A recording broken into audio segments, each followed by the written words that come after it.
When things happen.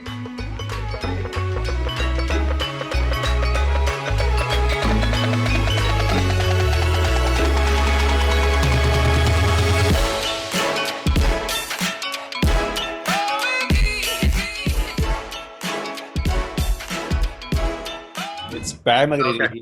I'm here with the comeback game. I'm here with Kevin Halbert, and we're already into it. We're already talking about adversity. I'm sorry. I totally read over your intro. I know we were winding up. I always assume that it's go time the second I get on the call. I apologize. It's go time. We're in. So look, let's for a moment, let's just for the people out there, who are you? Okay. Who is Kevin Halbert?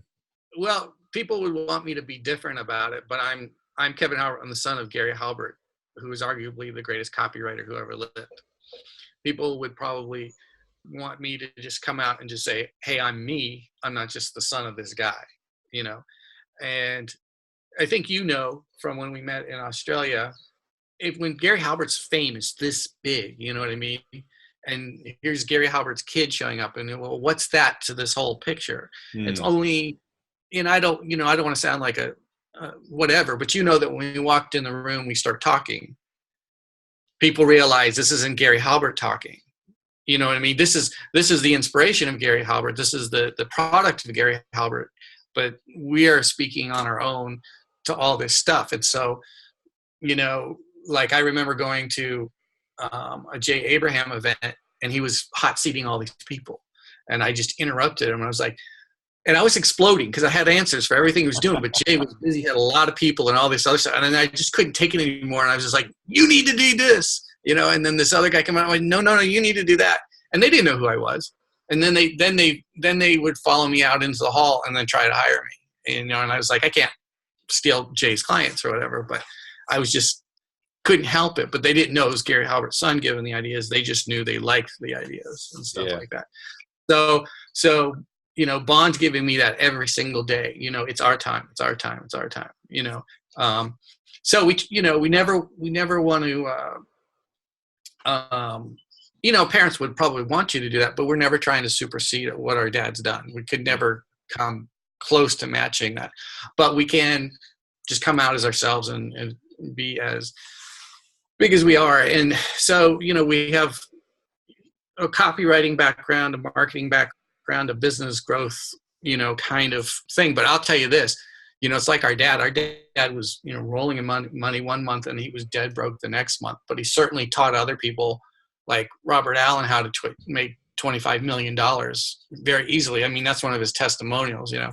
So we really do know how to, you know, talk to people about, you know, and give them the, you know, it's like when we did I didn't know, you know, when I was at this one event, I didn't know I was sitting next to Ben Simkin. I was sitting next to some other guy, you know, and I just blurted something out. And then later on, we were all at this massive mastermind. It was the most ridiculous thing I'd ever seen. It was like 50 or 100 people. I mean, you had like a minute or two to get through each person's problem and try to solve it.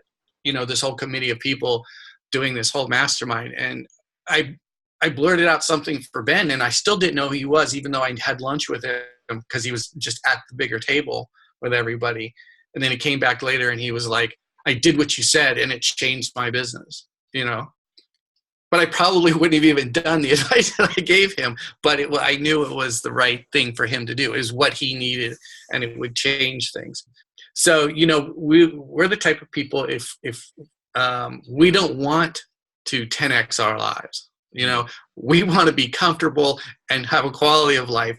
But, and that's why I wanted to do the Chuck Bear thing. I do not want to tear my brain out, you know, advertising the thing, writing the copy for the thing, organizing the damn thing, handling the money, juggling the egos and the people and the location and the, you know, I just want to come in and think on that moment, get in, say what I got to say, no homework, get out. I don't know if I'm going off in some weird tangents, probably with you on who I am and how we are, I guess. But yeah, I mean, you of all people can either say, you know, from that visit in Australia, you know, how it was for who we are. In fact, you better than you as a person on the outside. from the outside know better who we are. You know what I'm saying? It's absolutely phenomenal. From the moment I met you guys, you inspired me, and you inspired me because you're so genuine, you're so authentic, but you just have such a knowledge and a skill set and a depth of knowledge as well, that you know what you're talking about. You are the real deal. And there's the thing. It's Ben's a smart man, and smart men know when to shut up and listen and take advice, and not just take advice but implement it. And when you do, you get results. And this is the thing, is that we work with so many business owners, and we notice that people just don't know when to shut up and take good advice. And also they don't know when to just persist and pursue and just move forward or move through whatever they're experiencing. Like we started talking about adversity, and I think that, what you mentioned was exactly right. Like, who is your biggest hero, and how would they handle the situation right now? Because whatever challenges you're facing in life right now, those challenges are relative to how you're showing up in life. And if you're going to fall on the ground in a pile of tears because you get a $20,000 tax bill, there's no way you're going to have a business that allows you to have a $200,000 tax bill, because you can't handle the smaller problems. So let's talk about adversity. Let's dive back. I like where that was going. So you mentioned, obviously, for you, like, that the adversity that you've experienced in life was nowhere near that of what your mother and father did growing up. And there's all forms of adversity. There was challenges. Like, I remember you guys telling the story that when the coat of arms letter really, really took off, you guys were getting like 20,000 plus checks a day, to the point that you physically couldn't cash the checks all in one time. And you'd find checks just like stuffed in drawers and underneath cupboards and stuff around the house. That's a challenge in itself, right? Well, yeah, there's a couple of them. One of them was that they needed, I think it was 20 or 30 people to make the daily bank deposit. And the thing was, the bank deposit was so huge every day that obviously they were my dad's company was the number one customer of that bank, but that bank had to move and open up a single entire floor of a building for the bank to handle the deposit. Wow. Because it wasn't electronic back then. So that was one thing. Yes, my parents had, I remember we first moved here, I think it was down at our beach house. My mom went through one of my dad's suits, and they found a $50,000 check they forgot about, that was sitting in a suit that was for them, it was their cut or whatever. Yeah. So, that happened, and that was a huge success, but that happened. The thing is, I think Gary Halbert, it's funny because Bond and John Carlton were two people that fought to read the newsletter that my dad wrote called The Dark Side of Success. And The Dark Side of Success covered a whole world of pain and suffering that my dad went through, and that success has its own problem. There's one thing that you'll notice is that people think, now there's a couple of things. People think they'll be happier if they have money. And the thing is they won't be happier if they have real problems if they have money. But not having money, it creates a kind of unhappiness. But getting that, so not lacking money will keep, at a certain level of happiness.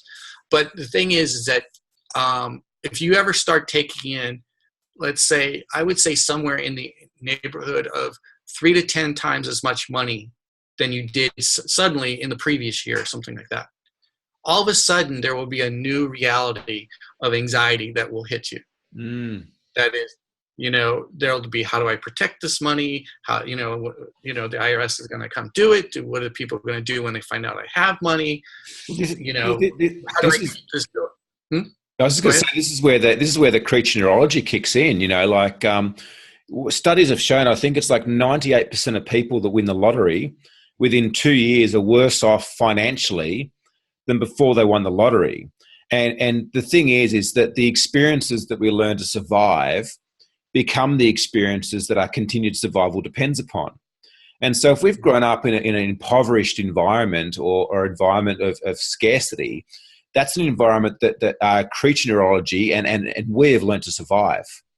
And so if all of a sudden, like you said, we come into an experience where we're earning 7 times, 10 times, 12 times the amount than we were before, that actually starts to become unsafe, or it starts to feel very real that it's an unsafe experience.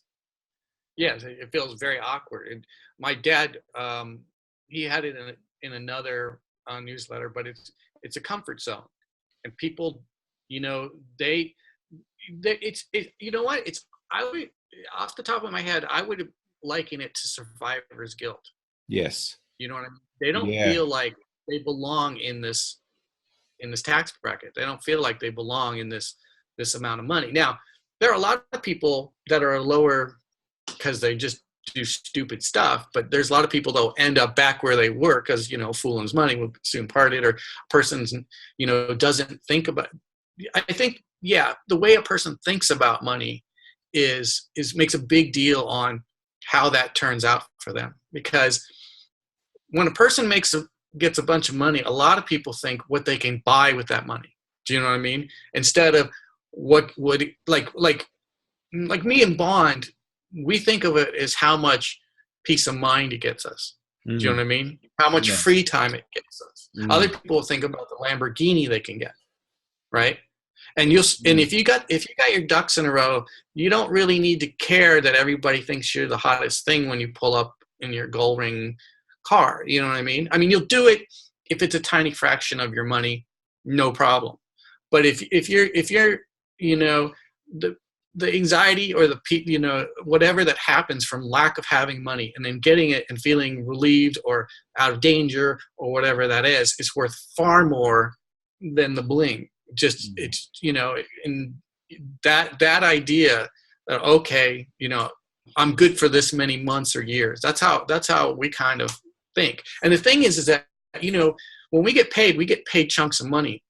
And the thing is it doesn't really, we don't feel like, oh, we're this, when we get paid chunks of money, we kind of don't even think of it as ours, or at least I don't think of the money as ours. I think of it as, okay, that's stability. That's operating capital for this long. It changes. But I don't think, oh, I made 10,000 more than expected this month. So that's 10,000. I can go blow on all this other stuff.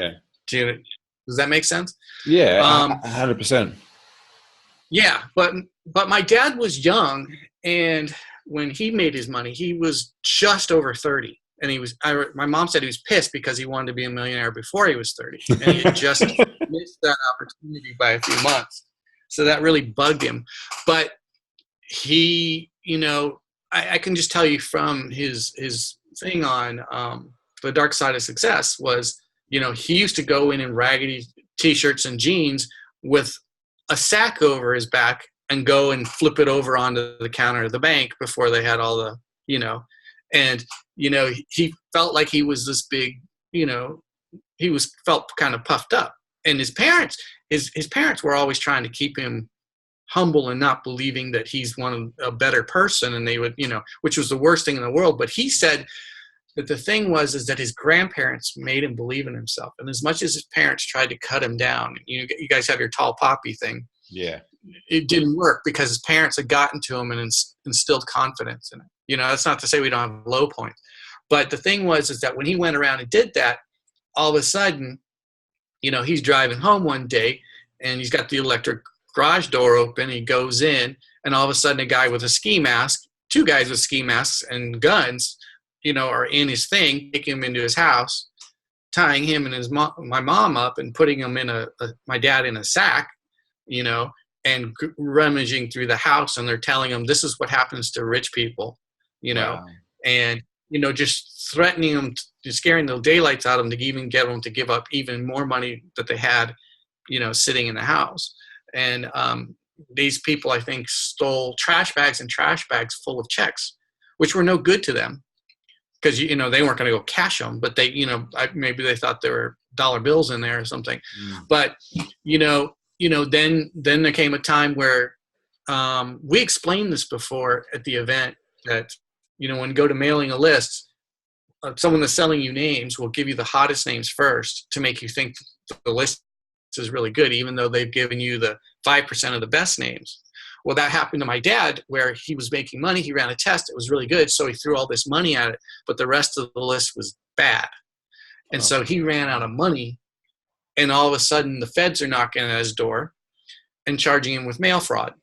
Okay. So that's where he goes into a multi-year court battle fighting this thing. And the thing is my mom and my dad didn't always get along, but my mom always said my dad was innocent, and he was. And the thing is to be guilty of mail fraud, you had to have intent to rip people off.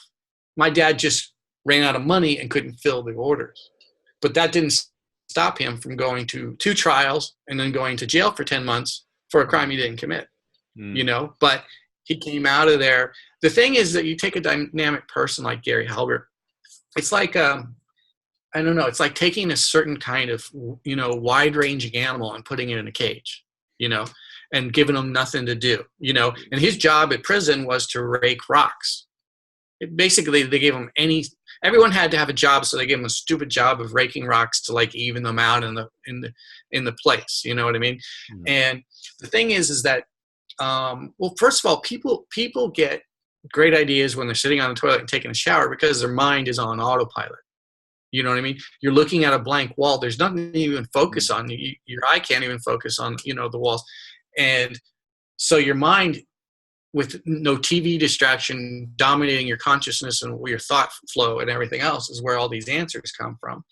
And the thing with my dad is you lock a guy up in prison for 10 months, he's gonna be wound up when he gets out. Do you know what I mean? He's a guy who's an action guy. He's going to go out there and he's going to get stuff done, and he wants to make things happen, and he's made them happen time and time again. He did it with the coat of arms letter. He did it with the Social Security ad that everybody ripped off, and he made ungodly sums of money from that. And the thing was, so he came out. The thing is that he it's illegal to do business from prison, but you can save up all your ideas for the second you get out of there. Do you know what I mean? Yeah. And so it was like, you know what I mean? It was just like a starting gate to let him out. And then he just, boom, he was all, out there and all over everything, And, I think that Jay Abraham and my dad and everything else probably loved the 1980s better than any other decade or any other time. It was like, they may make more money now or whatever, but it was really a heyday for this growth and opportunity and everything else. And my dad just exploded when he got out. Yeah, there's nothing. Yeah, it's you take people like that with ideas and lock them up. Yeah, they're gonna it's gonna be a when I get out of here kind of loop in their head. When I get out, I'm gonna do this, I'm gonna do that. So yeah, he went through a trial which was rigged, but they proved it because they put this article about this opulent house on the jurors in the jury room's table that was ran on the front cover of the LA Times, talking about how big and palatial, the beach house was. And then when they did the exit interview of the jurors, they said it was the house that made him convict him. Wow. And it was a house he had leased. He didn't buy it. He had leased it. So going through the adversity of a trial, going through the adversity of someone armed robbery, while your kids are asleep upstairs and you're tied up, gagged, put it in a bag, and downstairs. There's just a ton of, and the thing is this, we often say this about, the thing is, if you're going to start having a presence anywhere like online or public or presence or anything, when people start giving you crap, to start saying you're a fraud or saying you're a bad person or blah, blah, blah, and they start going after you, that's a sign you've arrived. Yeah. Because you haven't arrived until your haters show up. Okay. Yeah. I love that. Yeah, and the thing is, I remember this. I'm a photographer, and I shot this one model, and so we were friends on Facebook. And she was bitching about Mother Teresa, and I was like, nobody escapes it, no matter how good you are. Do you know what I mean? No matter how selfless, how kind, how generous, no matter who you are, the world is going to come for you if you have any kind of exposure out there. And the size of exposure, if you don't have any haters out there, you haven't arrived yet. You're not big enough, But the thing is that you want people mentally to go, oh, my haters arrived. Do you know what I mean? You don't want them to like feel deflated and go home. You want them to go, oh, it's, I've gotten to this level. Yeah. So it's very important if you are helping people. A couple things is that if they haven't had money before and they suddenly make money, you got to tell them you're going to start worrying about new stuff that you never even thought about worrying about. You're going to have paranoia, anxiety, blah, blah, blah, blah, blah. But also, if they're going to be successful, they need to understand there's going to be hate mail that's going to come in there. And they're going to, why are these people hating me? That's not true. I'm not like that. I didn't do, and, it's not going to happen for, any reason. So, but every single person out there who's done anything significant is going to get, trolled, bad comments and bad emails and bad mouth and everything else. And nobody escapes it. So it's not you. You're not alone in it. It's just par for the course. And the nice thing is that everybody knows it happens. So when someone goes after somebody, it's just they know it's kind of normal. So yeah, they don't need to worry too much. There was something else I was going to comment about it. I just lost my train of thought. Well, it also shows that you're not vanilla. Like you're showing up and you're standing for something, and that's always going to divide the masses. I love that line. Like, you haven't arrived until your haters show up. But coming back to Gary Halbert, Sure. you got to take your hat off to the man. Because what he went through would have broken a lot of people. It would have stopped a lot of people in their tracks. But here's a man that was just so determined, so driven by what he believed in, that the 10-month prison sentence for him was probably a blessing in disguise, because it gave him a real opportunity just to stop and be quiet and think and collect his thoughts for when he got out, which I understand is when things really took off for him. They didn't. Well, I mean, coat of arms was the biggest thing he ever did. I mean, the Berry Trim ad brought the guy in over $40 million.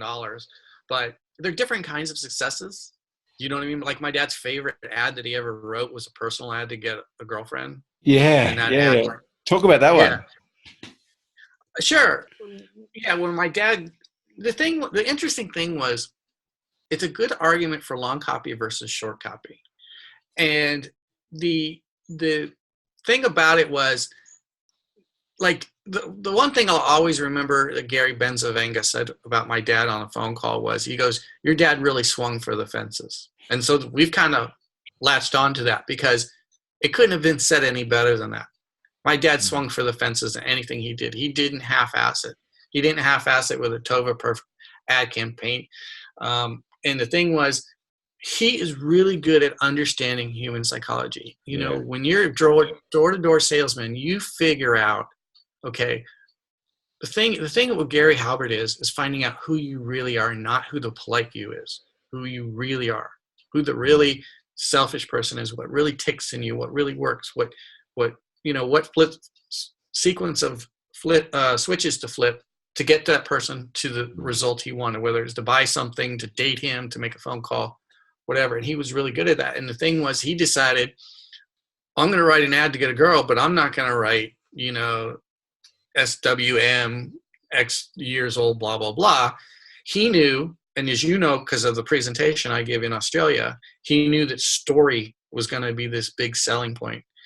And so he took out a full-page ad in the back of the LA Weekly. Now, this is before online advertising happened. But he took out a full-page ad and wrote an entire – and this is the thing. He had – if you look at the way he writes ads before, he has the same framework. What I mean is, he has an introduction. He has, grabs their attention. He sucks them in. He's got a call to action. He has – in the ad, he has – it's qualified lead generator. So he's telling, please don't even respond if you're like this. So he was polarizing the group so that he wouldn't waste his time with the people he was not interested in. But the thing is, he knew that the way someone, through story, the way you make someone feel is going to, that's what frames up your image to them. So he framed up a story. And the thing is, I think you knew, when I was sitting in a coffee house, some girl was sitting next to me, some 20-something-year-old girl, And she's like, what are you doing? And I was like, oh, doing something with my dad's ad or something like that. And she's like, check it out and read it. And I handed her like my laptop or something. And this girl was hypnotized. It was like she was sucked into this. She was just like put blinders on and just sucked down this tube, and you could see her. You could watch her face as she was reading, as she was laughing, and she was like intrigued. You could see the complete mesmerization and interest that she had for the story my dad was telling. And the thing was this: he broke the rules, but he knew when to break the rule in advertising and marketing because he used humor. He knew humor was a key thing for women choosing a guy. Yeah. And this girl was laughing her ass off. And you don't do that in normal ads, but he knew through human behavior when it was time to break that rule, and that rule worked perfectly for him. And his mailbox got flooded with girls, all sending pictures of themselves and selling themselves to dating, for him to go date them. And the thing was this: it was so good, and he never posted a picture in the ad. They didn't even know what he looked like, but they did know they fell in love with his story. They fell in love with his story. They fell in love with his character, and they fell in love with his sense of humor. And he proved a bunch of intelligence in his storytelling ability. Yeah, I'm sure there's plenty of guys out there that would love to get a copy of his ad to post it up on Tinder these days, because I've heard from many friends how hard it is to cut through the noise on there. Well, Tinder, the thing is that, the girlfriend thing is not an issue for me right now, but I was online and I was sitting there and going, okay, what am I going to write in this profile? I'm like, I'm a Halbert. I got to write this thing out. Do you know what I mean? I got to write this damn story. And I gave up, I started seeing, two hot girls that, so I was off the site and I was not even interested. Right. But back when I was there, I wrote this whole long story. And it wasn't nowhere near as good as my dad's. But the thing is that I should share someday as a lesson on this. I should share all the introduction you emails can sell I got. An info product. There's an info product right there. Absolutely. Because the thing was, all these women were doing the same thing my dad had done. They were selling themselves to me. And the funniest thing was this: they all commented that I had a long profile, but it didn't stop them from reading all of it and writing to me and telling me why they were interested in me. So they may notice it's long. They may, but the thing is that my dad would say it can't be too long. It can only be too boring. So yeah. And, if I could go in thinking about my dad's stuff, yeah, I would go in and put a little more humor in there. But there's a lot of bad humor on online dating profiles. You can tell it's very divisive. Yeah. And it's not disarming. And they haven't figured that part out, that everyone's trying to hack it. And that's not, and people are trying to cut through the part where this guy's trying to hack it. He's trying to be clever. He's trying to be, cunning or whatever. And they just, when it comes to writing an ad, one of the things I tell people is you have to ask yourself, what does this person need to hear in order to buy? That's if you can't answer that question, you can't even start to write. Do you know what I mean? Because that's going to give you your roadmap for how you're going to write copy and how you're going to sell. So, and the thing is that instead of thinking, oh, I'm going to be clever, or I'm going to imitate these other people, this guy's doing well with women. He may be good looking and a moron, but they still don't care about us. But I'm going to copy his profile. No, you have to ask yourself, what do they need to hear in order to buy? So, and I think that there's a lesson in that too, Kevin, in life and overcoming adversity too. Is like in that moment, what do I need to hear to overcome this right now? What is it I need to know? Who is it I need to be? And equally too, like where am I heading with this? Like, what's the end in mind? If you're in business and there's not a strong and compelling reason why you're doing what you're doing, when you reach those problems or when you reach those challenges, that's enough for you to hang up the hat and turn around and go back and get a job or try something different. And I think that's what I love. And what I kind of see as a common resonance through everyone that I interview is that there's this ability that they're so inspired by what they do, or they're so clear on where it is they want to go. And the charge behind that journey, or behind getting there, is enough to help them move past and overcome anything that comes up in life. Yeah, a couple of things I would say about that.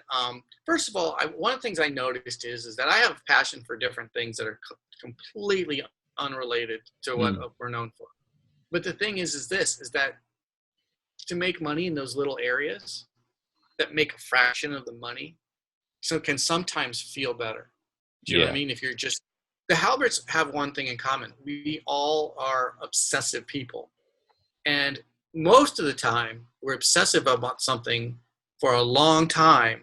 It's like, it's like being into like lobster, and all you eat is lobster for 2 weeks. And then all of a sudden you can never look at a lobster. Yeah. And the thing is that that's how we work. We get obsessed with this stuff. My dad was obsessed with diamonds for a while. He was all into grading them and sizing them. And he was just so like mesmerized by the whole thing. But he could make more money doing whatever, but he loved getting a diamond kit and a little loop and, sending Bond to the GIA Institute to learn how to grade diamonds. That was one of the things. When he wanted to learn something, it was the weirdest thing. He would send people out to go learn it and come back to him. Do you know what I mean? Leverage. Like if he wanted to learn Photoshop, he would send somebody to go to a workshop to learn Photoshop and come back and just sit with them and tell them what they learned. He would, or he was just kind of like that. But we get that like that. But you get a lot of satisfaction in stuff that is smaller than some of the bigger stuff. You see all these guys that leave Harvard because they want to go play poker or they want to do something else. They can do the thing that has no passion behind it that can make them more money. But a lot of these people will go into something else that may or may not make them more money, but they really know how to ask themselves the deeper, honest questions.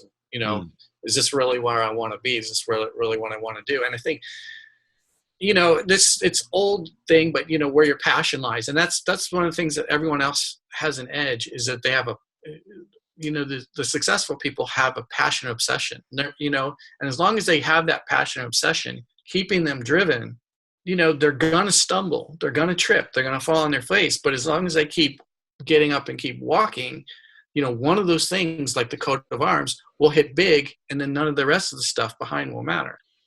Yeah. I mean, and the thing is that only to some degree can you, and you'll know this, everyone knows this, and especially anyone with success. And the thing is that, I can give advice to people that I know, people I play volleyball with or something on business, and they won't value it at all.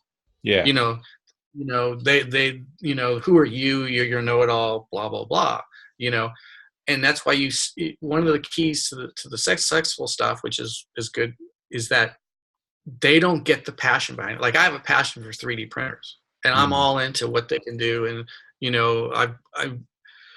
I've got, I don't know, I've probably got 3, 4, 5 or 8. I don't know, they're, but it's an obsession with me. But the thing is that I need to be in a group of people that are all like, wow, I can see something on a computer, and a couple of minutes later I can be holding in my hand. That's just a mind-blowing concept to me. Do you know what I mean? I don't need 10 million tools in a shed and all day long and to be an apprentice to figure all this crap out. This all can happen for me.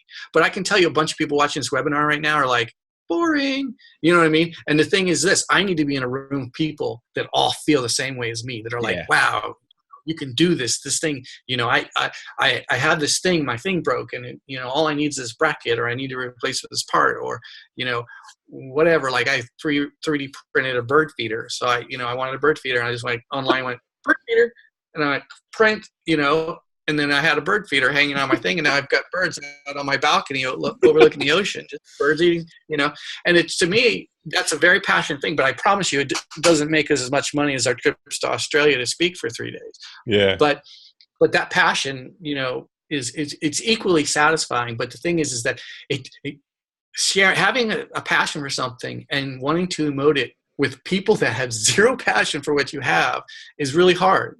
Do you know what I mean? And that's why masterminds are so valuable, because you're in a room full of people who get it.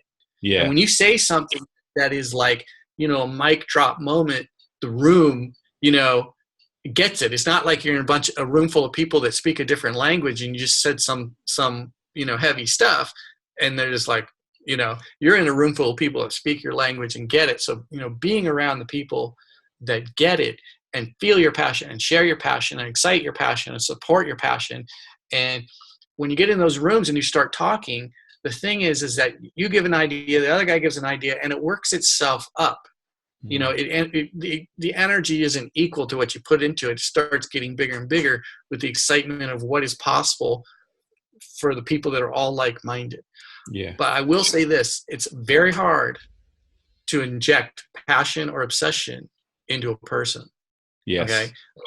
You try to do that. You try to inspire people. You try to tell them anything's possible. You can try to show them what they can have at the end of the thing. But unfortunately, the cold hard truth is they need a little bit of it, or half of it. They need it inside themselves. Because I can tell you, you take those lottery winners, you can't light a fire under their ass to be an entrepreneur. All you want, they have all the money, they got nothing nothing standing in their way, but that person, you still can't get them to participate and play along. So, that's the deflating part, is that you cannot inspire everyone to be a Richard Branson. Yeah, and I think a true entrepreneur is actually not in it for the money. They're in it for the game. They're in it for the journey. They're in it for the challenges. They're in it for that constant pursuit of growth and expansion. The money is just a byproduct of that.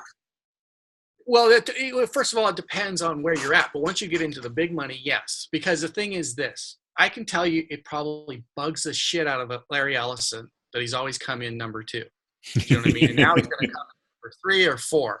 Do you know what I mean? Because the thing is, he's not missing anything his money can get him in his life. What he's missing is high score. Yeah. Do you know what I mean? It's an ego thing of high score. So, that's money becomes an abstract thing. When you get to those ridiculous amounts of money, then they'll go, well, Bill Gates could afford, an aircraft carrier costs $3 billion and Bill Gates could own 3 of them or 5 of them or 10, you know what I mean? Or I could, he could pay for the entire space. People think in these concept ways instead of these, dollar ways. I don't know how to explain it, but it becomes a concept more than, okay, this is a hard level of where we're at. This is the, I don't know what you could do with it, but it leaves us. And this is the thing, I'll tell you this, if there was a whole bunch of people that needed to be billionaires, there is a whole handful of people that would be, but they checked out of that game and said, no, I'm going to die. Every atom in my body is going to be given back to this earth in about 100 years. And life is short. And, nobody went to their deathbed saying, I wish I worked more. Yeah. Okay. So the thing is that when you have a passion for doing something, maybe you have a passion for helping people that are in need or solving, curing something or doing something now. So part of the success has to be, like all these people are looking for the next or hacks to Google, AdWords or Facebook advertising and all this other stuff. Okay. These guys are all looking for a shortcut so that they can go to their Bel Air mansion and drive their Lamborghini and show up at some place and be the shit with all their bling and all this other stuff.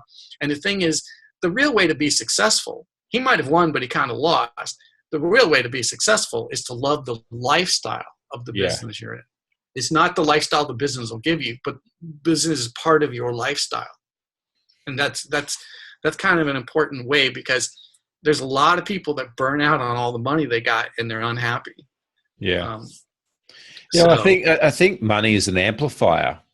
Certainly from my experience personally and with a lot of clients we've worked with as well, as money is an amplifier. So if you're not happy, if you're experiencing living a shit life, or you've got these problems that get you down, money's not going to solve that stuff. Like that's an internal thing, and having more money or having more things externally don't change that. And I often say to people, if you can't be happy and grateful and appreciative for what you have now, what makes you think that another $1 million is going to change that? It's a momentary thing that just seconds by, and it's like, okay, what's next? Well, I will have to half agree, because it will depend on what the money the problem the money will solve. You know Yeah. what I'm saying? So Yeah. if you get to a certain point, throwing more money on top of it isn't going to make it better. I agree, Yeah. 100%. But if your little girl has cancer and she needs an operation and you have some money in the bank, it'll make your life better. So I don't want 100%. to disagree or take away from the point you're making. Yes. Yeah. I just don't want to I just want to not. Huh? Yeah, I totally agree with what you're saying. I suppose it's money for the sake of making money versus money Right. for the sake of being able to resolve a challenge or an issue like that, like you mentioned with your daughter having cancer, or maybe your mum not being able to move to a retirement home because she's got no retirement money. Yes. So yeah, it can at certain times, but yes, at a certain point, if you're just you've got everyday problems, yeah, money's not going to.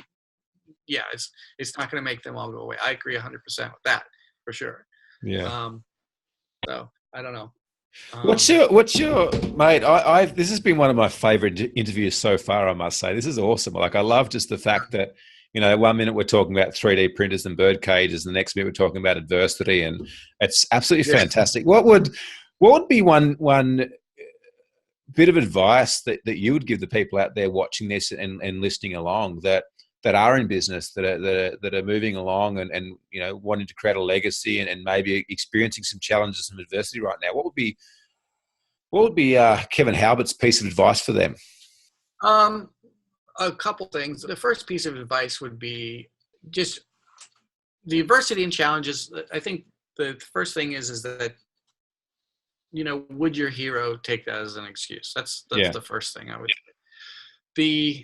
The other key thing that I will say that most people don't think about, and I'll give you an explanation for it in a smaller way and in a bigger way. My niece, she keeps changing her mind what she wants to be. She's only 18 or 19. And that's going to happen to all these kids all day long. Yeah. They go into college. They don't know what major they want to pick. They still want to party. They have no idea. And the thing is that you kind of have to take it serious. I remember taking it seriously when I was standing at a board signing up for classes. And I said to myself, what do I want to be doing for 40 hours a week? Do you know what I mean? And I saw photography and I wanted to do photography.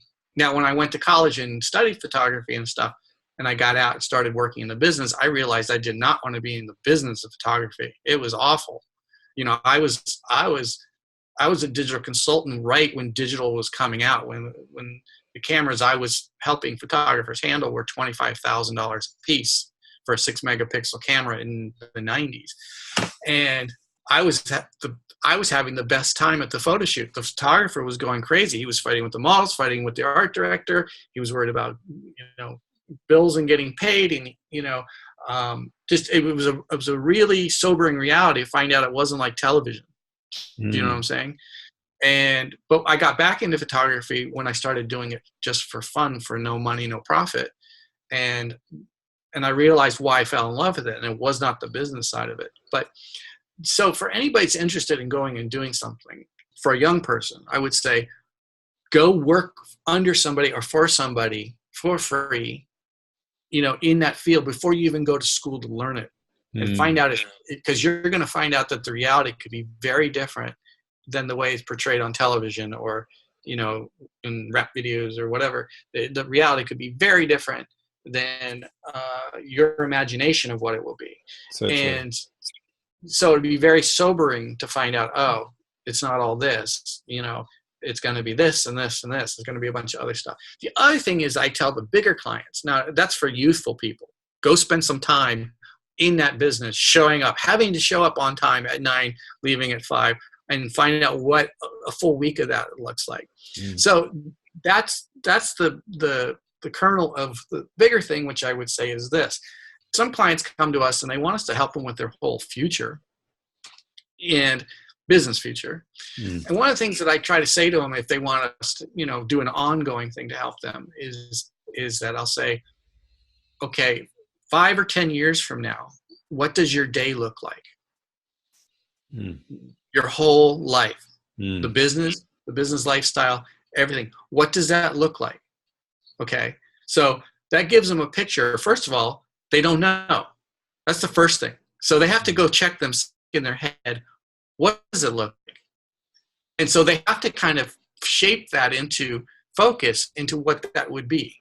Then they know what then they wind back the time to where they are now. Now they know where they're going, what they need to go do.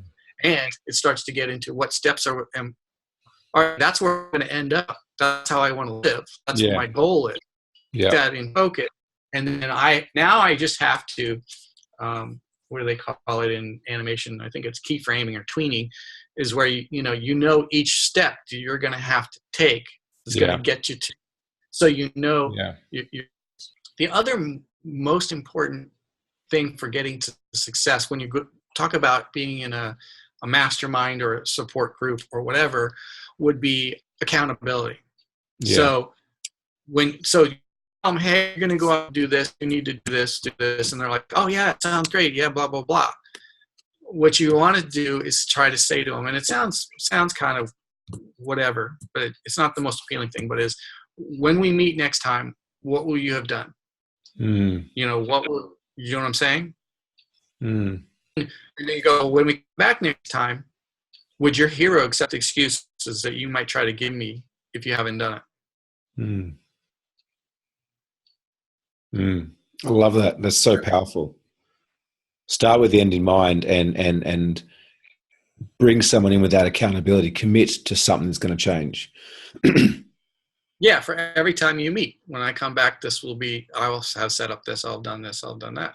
And thing is, the most important part is that you not try to make them do as much as they can, as fast as they can. Yeah. But a significant step forward every time is better than people, a lot of people go to these events, seminars, whatever, and they come out of those events like, I'm going to take over the world on Monday.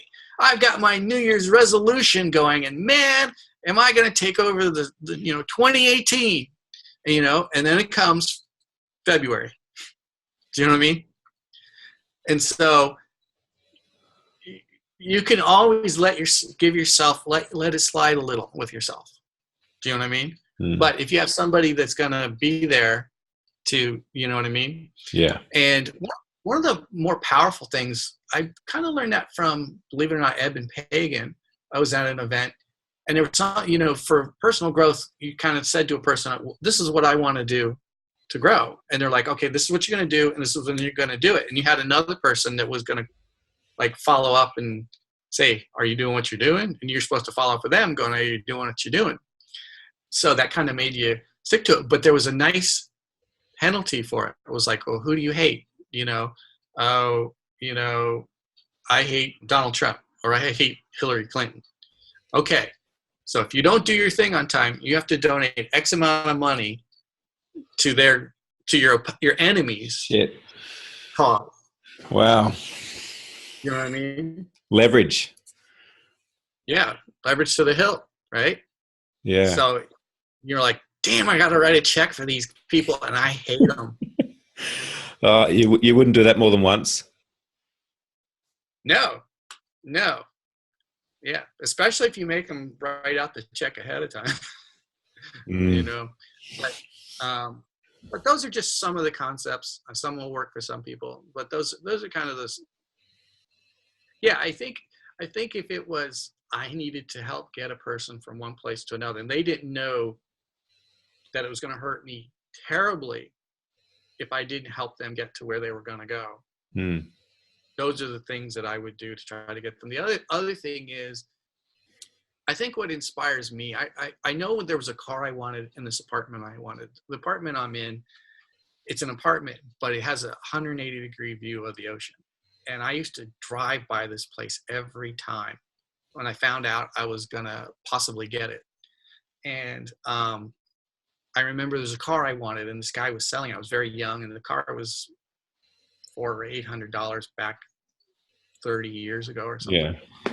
And I remember driving by the house where the guy had it who was selling it, and I would just drive by and just walk around it and look at it and all this other stuff. And it was that seeing that thing and just having it within distance made it that I was definitely going to come up with whatever money I needed to get the thing I wanted. It was real. Yeah. It's very real, but it was almost a fear that it might not be real. And I was going to do whatever the hell it took to, someone's knocking, probably Amazon. See if they knock somewhere. I ordered a laser cutter and a 3D printer, another one. So, yeah, so sitting around seeing something within reach makes you motivated to go get the money to go get the money, earn the money, be successful, do whatever it takes to get what you want. So, I would suggest, go sitting in front of the beach house that you want to live in. Yeah. Do you know what I mean? When people are obsessed with something, they'll go, oh, when I was a little boy, I used to always walk by this car dealership and always, the thing is that I think it's funny because some people, I think they think men are not as emotional or romantic or nostalgic as women and stuff like that. But have you ever seen a man around a car that he looked up to when he was a kid? I mean, it will, you know what I mean? Yeah. And the thing is that thing, do you know what I'm saying? Like, if there's a 19-something Cobra sitting around and there's one about to come up for sale and they never come up for sale, and you are with anywhere within striking distance of making that thing happen for you, do you know what I mean? You will try to make that thing happen. So I think standing in front of the things that you want to have, having them right in front of you within reach. Look at a woman that wants to have children. You ever seen them around babies? Do you know what I mean? Do you know how much that affects a person and how much it motivates a person and focuses a person? So it comes down to the RAS as well, the reticular activating system. It's like you turn around and say, okay, cool, I want to buy a white Cobra, and then all of a sudden you start noticing those cars everywhere. Now, is it a coincidence, or were the cars always there? The cars were always there, but we just weren't filtering them in before because we weren't looking for them. And, the unconscious doesn't know the difference between what we have and what we'd like to have. And so, like you said, the more that you can surround yourself with these experiences, with these things that you like to have, the more that you ingrain that motivation or that desire, that passion to move towards achieving them, to move towards having them. Yes, and what do they say? They say that your income is the average of your 5 closest friends. Yeah, your net worth is the average of your net work. Yes, that too. If you start hanging around with upper level people, you'll start to have an upper level mindset, and you'll have an upper level, level of where you want to be. Do you know what I mean? Yeah. So yeah, hanging out with, just living in a better space, a better place, a better lifestyle, being in that environment is another way. Yeah. Help you level up. Look, absolutely outstanding, Kevin. And I love that, with this conversation we've had, we're able to share that. We're able to share that upper level thinking with a lot of the people out there. And as I said, it's been one of my most favorite interviews so far. I've absolutely loved having you on the show. Really appreciate and grateful that you've taken the time out of your morning this morning. It's actually just ticked over 4:15 a.m. in Perth. Sorry. So it's time for me to go and have a bit of sleep. But mate, thanks so much. There's another episode of the Comeback Game with Kevin Halbert. Mate, any final words? Oh, no. Thanks for having me. I'm just glad to be invited to webinars. I'm glad people think we know something. Of course, mate. Look, you guys have got so much to share out there, and you've given some absolute gold away today. So really appreciate having you on board, and thank you so much for your time. You're welcome. Anytime. All right.